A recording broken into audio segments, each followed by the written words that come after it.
You are on the Dr. Y channel, and me, I'm Armen, Dr. Armen, Professor Armen Astvatsatryan from Yerevan, Armenia. Now we continue to talk about your big exams, questions of your big exams. And today's topic is joint disease. Actually, my friend, you have to understand that these classifications, joint disease, joint disorders, it's not typical for European countries, but anyway, this notion, this definition exists. So, my dear friends, take papers and pens for making the notes. Anyway, this is your exam question, so you have to answer. So, let's open the questions, please. Yeah, open the questions. Joint disease. So, actually, joint disease, joint disorders. So, what is joint disease or joint disorders? Before answering another questions concerning this problem. So, joint disease is not diseases actually are medical conditions that affects the joints. That's why it's joint disease, the joint disorders, which are the points where two or more bones meet. So these conditions can cause pain, stiffness, swelling, and other symptoms that can affect a person's ability to move and perform daily activities. So limit daily activities. There are too many different types of joint disorders, including osteoarthritis. Osteoarthritis is a joint disease that affects the cartilage, the cushioning material that covers the ends of bones. Rheumatoid arthritis. I suppose there will be another question about autoimmune disorders, for example, rheumatoid arthritis. So first is osteoarthritis, second is rheumatoid arthritis, an autoimmune disease that causes inflammation of the joints, leading to pain, stiffness, and swelling. Gout. So a type of arthritis caused by the buildup of the uric and crystals in the joints, leading to sudden attacks of pain and swelling. Lupus means lupus erythematosus, an autoimmune disease that can affect multiple organs, including the joints. And psoriatic arthritis, a type of arthritis, can develop in some people with psoriasis, a skin condition that causes red, scaly patches. Well, treatment for joint diseases depends on the specific condition and may include medication, physical therapy, and surgery. It's important to consult healthcare for accurate diagnosis and appropriate treatment plan. No, of course. So anyway, my dear friends, we have to understand that joint disease and joint disorder is the same thing. So if you find a question like this, what is joint disease? You answer like this. Joint disease are medical conditions that affect the joints, which are the points where two or more bones meet. These conditions can cause pain, stiffness, swelling, and other symptoms that can affect a person's ability to move and perform their daily activities. So they include, there are many different types of joint disease. They including osteoarthritis, rheumatoid arthritis, gout, lupus, psoriatic arthritis, the most principal ones. So, if you answer in this manner, it's largely sufficient. For me, it's largely sufficient. But anyway, we have to understand that when we talk about autoimmune disorders, so-called systemic disorders, and arthritis in this, for make the parts of them, we have to understand, for example, lupus erythematosus. So any autoimmune disorder is a systemic disorder. When we talk about joint diseases, these joint diseases becomes the first complaint, principal complaint for the patient. But it doesn't mean that other connective tissues is fine. No, not at all. We talk about connective tissue problems, and in a situation of arthritis comes plays the first role for the patient, of course. Okay. So another question is joint disease classification. No, actually, we can answer this in two ways. Make the notes. My friends, take the pens and pencils, pencils and papers to make the notes. Re-listening these lectures. Huh? So concerning classification, there are several ways to classify joint disease. For example, actually, I don't like this classification, but this classification exists. Inflammatory versus non-inflammatory. What does it mean? Inflammatory, non-inflammatory. Joint disease can be categorized as either inflammatory or non-inflammatory. Well, the logic of this classification. Inflammatory joint diseases involve inflammation of the joints and surrounding tissues, while so-called non-inflammatory joint disease do not involve inflammation. Examples of inflammatory joint disease include rheumatoid arthritis and psoriatic arthritis, while osteoarthritis is an example of non-inflammatory joint disease. Actually, this is why it's sometimes called arthrosis in Russian. Osteoarthrosis in Russian. In Russian classification. So itis and osis on the end. But you have to understand, so out of the topic, we have to understand that there is no problem in our body without any inflammation part. But we have to understand, then we talk about inflammatory versus non-inflammatory.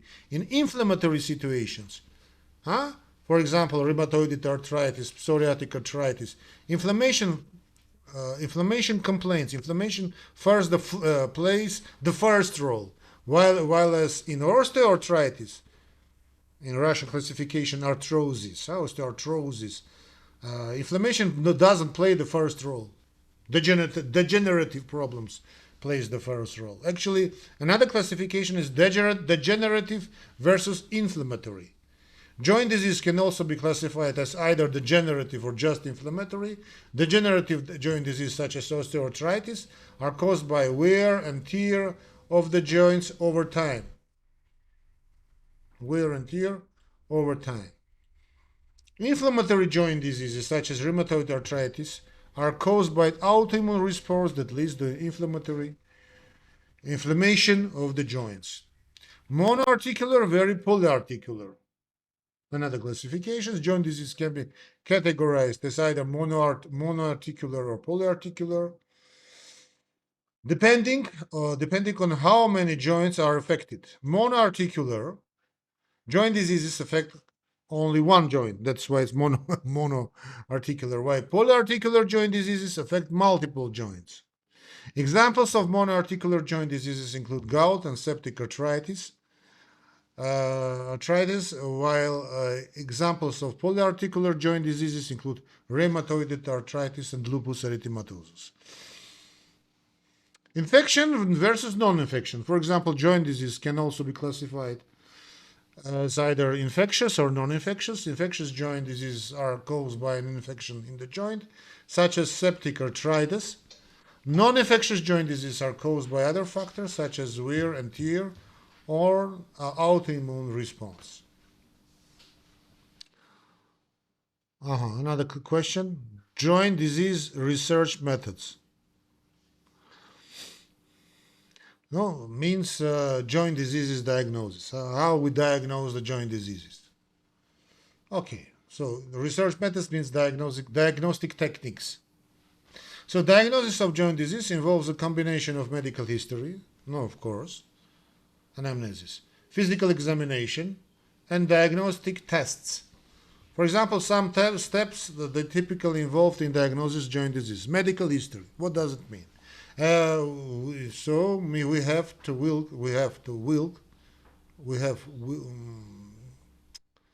have to ask about symptoms such as pain, stiffness, swelling, loss of mobility, as well as any relevant medical history and family history, of course, of joint disease.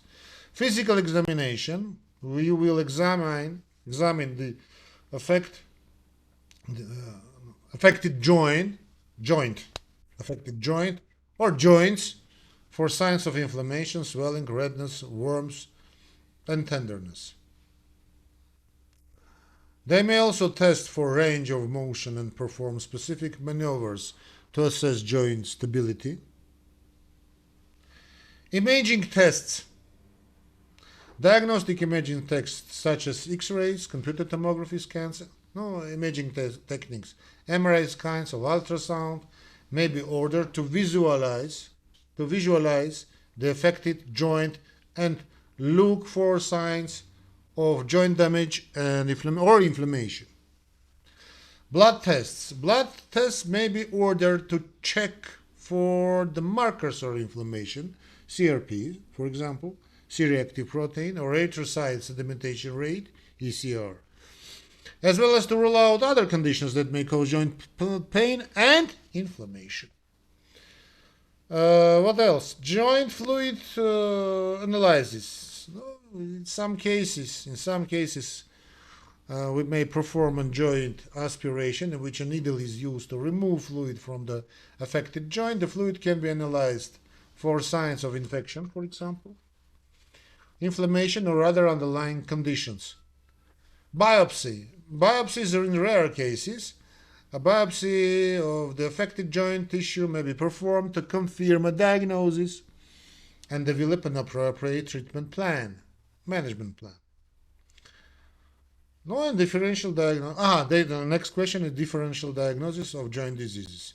So it's important to have basic understanding of the differential diagnosis of joint disease. So here are some of the joint diseases that may include a differential diagnosis. Osteoarthritis. This is the most common form of arthritis and is caused by a wear and tear of the joint over time.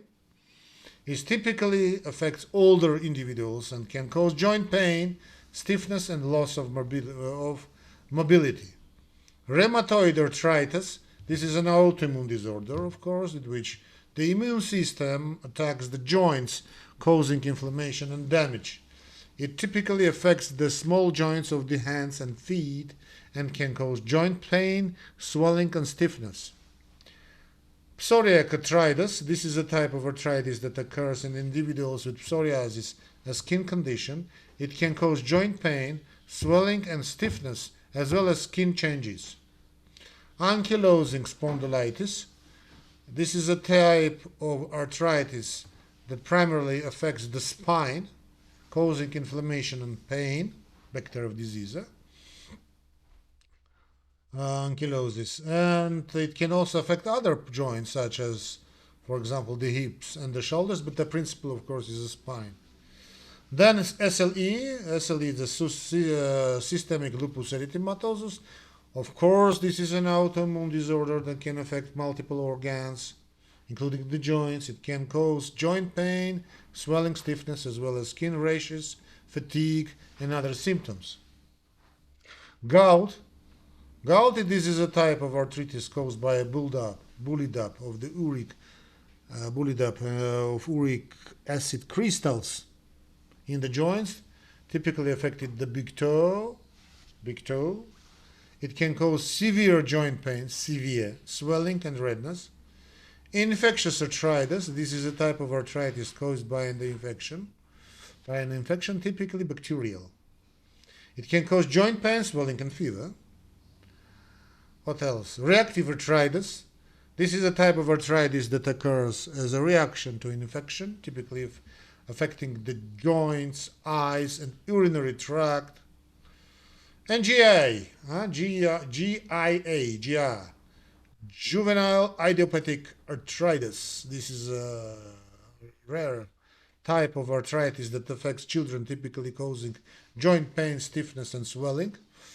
So there are some of joint diseases that may include it in differential diagnosis. So doctor will use a combination of medical histories, physical examination, diagnostic tests to make an accurate diagnosis and develop, thus, an appropriate treatment plan. What? The function of skeletal muscle in joint disease. So skeletal muscle in joint disease. Okay, so skeletal muscles play an important role in joint disease, and they are responsible of course, for moving the bones and joints of our body. Okay, some functional of skeletal muscle in joint disease. Of course, compensatory mechanism. In joint disease such as osteoarthritis or rheumatoid arthritis, the affected joints may become stiff or painful, leading to decreased mobility. Skeletal muscles can compensate for this loss of joint mobility by increasing their activity and providing extra support to the affected joints. Muscle weakness.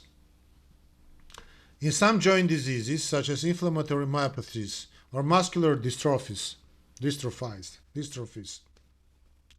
skeletal muscle weakness can be a significant symptom. This weakness can lead to decreased mobility and difficulties with activities of daily living.